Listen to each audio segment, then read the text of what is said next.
चल शाम को काशा से मैं नमाज पढ़ने लगी हूँ। आप लोग भी नमाज पढ़ ले।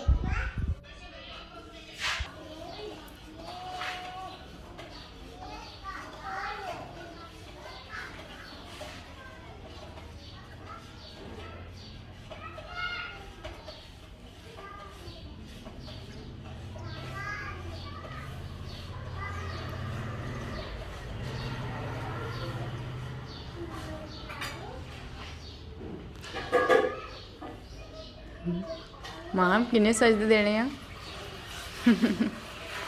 ठीक तरह नमाज पढ़िया कर। हले नमाज नहीं पढ़नी आंदी तेन? नमाज पढ़ने आती है। पढ़ के दिखा सही तरह पढ़ नमाज। चल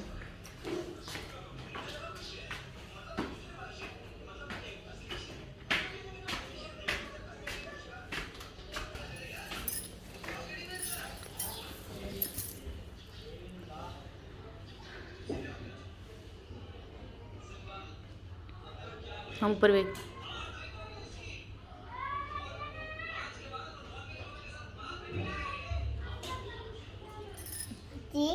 नमाज पढ़ते हुए किसी की वीडियो नहीं बनानी। अच्छा जी सॉरी हुन नहीं बनाते। हुन तुसी पढ़ लो नमाज।